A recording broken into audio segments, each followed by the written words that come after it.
하나님께서 이스라엘 백성에게 율법을 주신 이유는 이스라엘 백성을 속박하기 위해서가 아니라 율법을 통해서 하나님을 올바로 알게 하기 위해서 율법을 그들에게 주신 것이죠. 그들에게 10계명을 하나님께서 주셨습니다. 10계명에서 처음에 1계명에서 4계명까지는 어떤 것이죠? 하나님을 사랑하는 것이고, 또 5계명에서 10계명까지 이웃을 사랑하는 것에 대해서 말씀을 하고 계시죠. 그것은 무엇이냐? 바로 먼저 하나님을 알고 또 이웃에 관해서도 알아야 된다. 즉 하나님을 사랑하는 사람은 이웃들을 사랑할 수 있게 된다. 그래서 10계명에서 먼저 하나님에 대해서 하나님의 사랑을 알려주고 또 이웃에 대한 사랑을 알려주고 있는 것이죠. 이 수직관계, 나와 하나님의 수직관계가 올바로 관계가 형성될 때 수평관계, 나와 이웃과의 관계가 올바로 이루어질 수 있기 때문에 그렇습니다. 어쨌든 하나님을 사랑하고 이웃을 사랑하며 사는 것이 율법을 지키는 것이다. 그리고 율법을 지키면서 살게 되면 우리가 복을 받을 수 있다라고 하나님은 말씀을 하고 계시는 것이죠. 저와 여러분에게 율법은 아니지만 성경 말씀이 저희들에게 주어졌습니다. 왜 주어졌을까요? 그것은 바로 하나님의 형상이신 예수 그리스도를 올바로 이해하고 또 사랑하기 위해서죠. 오늘 말씀, 토요일 18일 말씀, 신명기 6장 20절에서 25절 말씀입니다. 오늘 말씀은 출애굽 2세대에게 모세가 전한 말씀이죠. 그런데 바로 그 2세대의 아들들이, 즉 3세대에게 하나님을 전해야 하는 이유에 대해서 강조를 하고 있습니다. 20절을 보니까 장차 너희 아들들이 너희에게 우리 하나님 여호와께서 아버지께 명령하신 증거와 규례와 법도의 뜻이 무엇입니까? 하고 물으면, 이렇게 써 있습니다. 여기서 우리 하나님 여호와라는 표현은 같은 신앙 공동체를 의미하는 것이죠. 3세대가 알고 있는 하나님이 2세대의 하나님과 같은 하나님이다라는 것을 강조하고 있는 것입니다. 그렇다면 그 같은 하나님을 우리가 알아야 되는데 어떤 하나님입니까? 이렇게 아이들이 물어본다라는 것이죠. 가나안 땅에서 3세대는 태어나게 되는 것이죠. 그렇기 때문에 하나님의 이적을 체험하지도 못했고, 또 그들은 하나님이 어떤 분이신지, 하나님이 어떤 말씀을 하셨는지 그들은 알 수가 없었던 것입니다. 그래서 그렇게 물어본다면 어떻게 대답을 해야 되냐?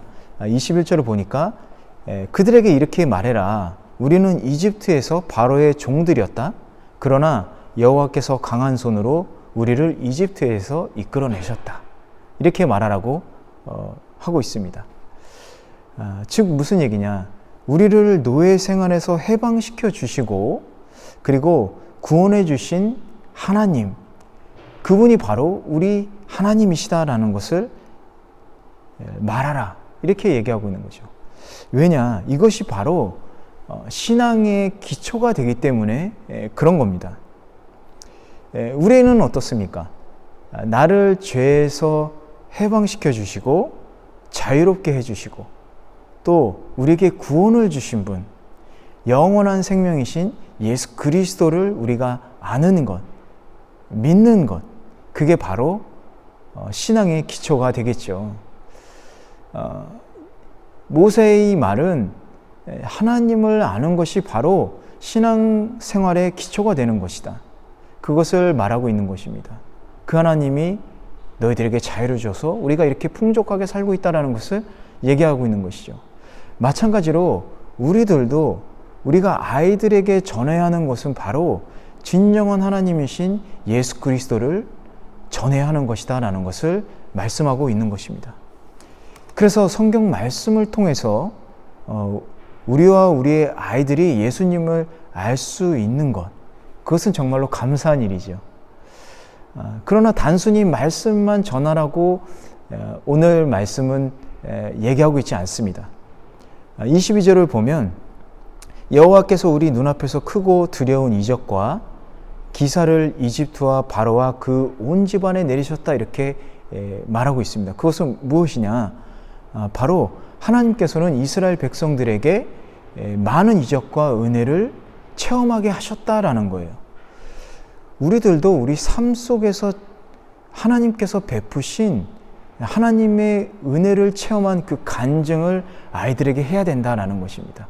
그리고 뿐만 아니라 우리 아이들도 하나님의 은혜를 체험할 수 있는 그 기회를 우리가 제공해야 된다. 아이들도 같은 하나님의 은혜를 체험하도록 우리가 이끌어줘야 된다라는 것입니다. 혹시 여러분들 마음속에 예수님 얘기를 아이들에게 하면 아이들이 알아들을까? 이런 걱정을 하시는 분이 계실지도 모르겠습니다. 괜찮습니다. 여러분 아이들에게 예수님의 얘기를 많이 해주시길 바랍니다. 성령님께 의지하면서 기도하는 마음으로 아이들에게 예수 그리스도를 전하시기 바랍니다. 여러분이 만난 예수 그리스도, 여러분이 체험한 자유와 은혜를 사랑하는 아이들에게 전해주시기를 바랍니다. 저도 저희 딸에게 전하려고 열심히 노력을 합니다. 기도를 하면서 또 우리 딸에게 하나님이 얼마나 너를 사랑하는지 아니라고 얘기를 하고 있습니다. 요즘엔 가정 예배를 드릴 수 있어서 또 감사한 부분이 있는데요. 우리 함께 찬양하고 또 말씀을 읽고 또 말씀에 대해서 또 제가 간단하게 설명을 하고 같이 기도하는 시간이 있습니다. 우리 딸에게 하나님께 어떤 기도하고 싶어? 이렇게 얘기를 했더니 딸아이가 이렇게 얘기를 했습니다. 하나님한테 뽀뽀하고 싶어요. 이렇게 얘기하고 싶대요. 그래서 너무 귀엽고 또 사랑스럽고 그래서 그거 말고 그럼 다른 기도 없을까?